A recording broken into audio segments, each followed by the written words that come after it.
Hey guys, this is AJ Wolf from the Tyrian Order, taking a quick look at PVE Crafting in Guild Wars 2. This is just going to be a basic guide to how to get started, and the crafting system in Guild Wars 2 is really intuitive and logical, so once you get the basics, it's really not too difficult to master. If you found yourself banging your head against the wall in other games, you might like this system a lot more. I highly recommend chatting with the NPC crafters in the major cities if you're confused, as they will have a lot of helpful information for you. To start off with, you'll need to gather your materials. You can hold down Control to see nodes from a fair distance away, and you can also see them on your minimap. There are three kinds of nodes available: wood, rock, and plants. You will use three different gathering tools to collect these nodes: the axe, the pickaxe, and the scythe. Beginner's versions of these tools can be purchased at the first vendor you will see when you come out of the starting instance just after character creation. They're not expensive, about 24 copper each, so you should definitely try and grab them as soon as you possibly can. Next, you will want to go to the crafting professional of your choice and tell the master crafter you want to become whatever it is they are. Do note you may only choose 2 crafting disciplines per character at a time, and it will cost money to change them. The amount depends on how far you've progressed in the craft, so be careful what you choose. The Master Craftsman will offer you items to be used in crafting that you'll most likely want to buy.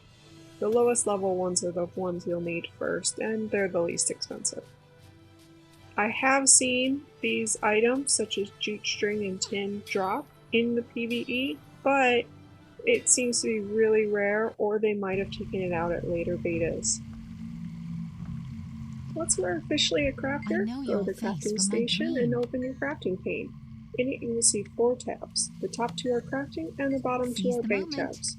The bank tabs is a great new feature just added in BWE 3.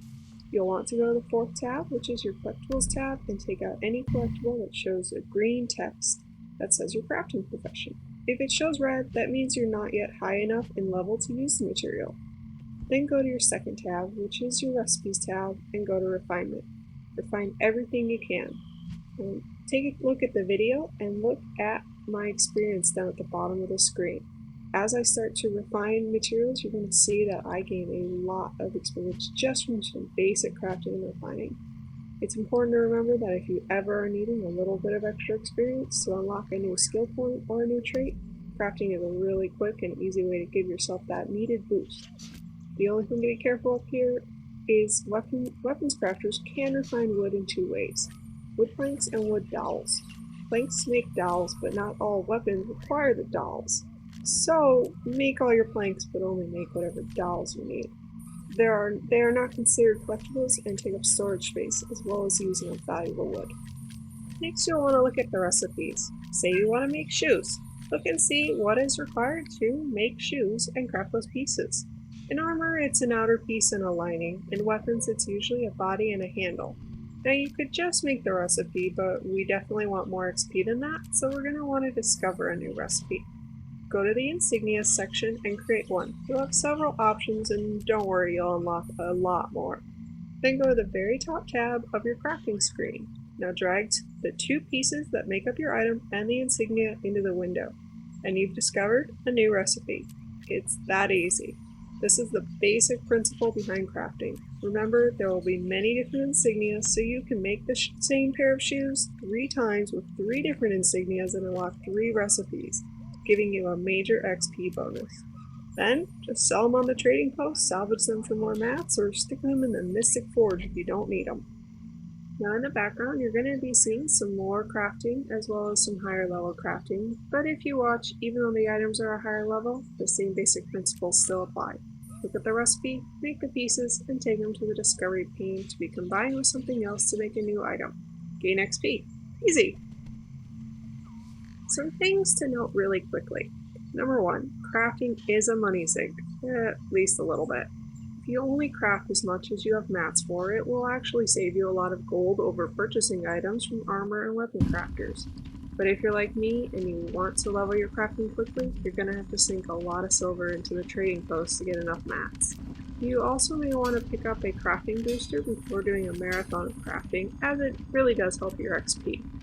I wouldn't recommend doing this though unless you have a lot of mats. No need to waste gold or gems on a booster that you can only utilize for 5 minutes.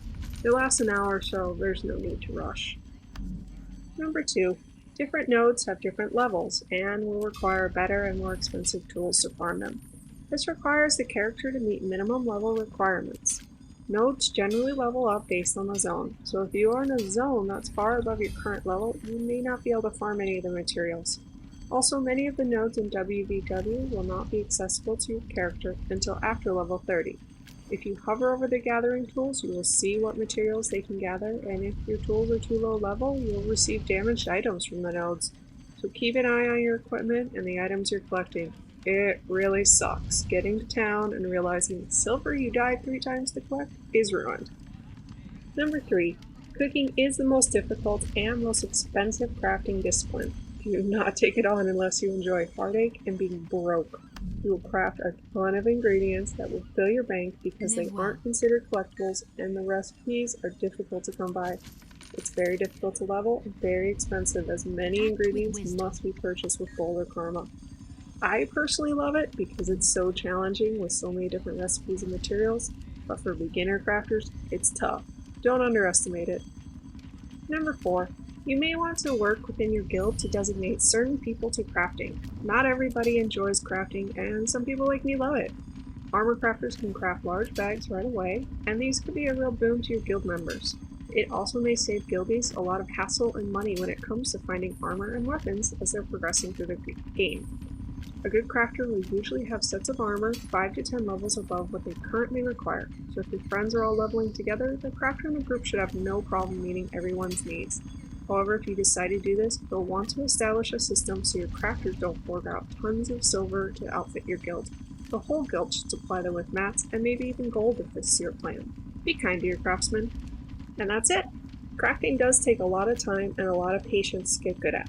Not everybody will love it, but hopefully with this video, anyone can be successful at it. If you're wondering about PvP crafting, watch our channel. We're going to have another video discussing that system since it's very different. If you like this video, be sure to click the like and subscribe buttons.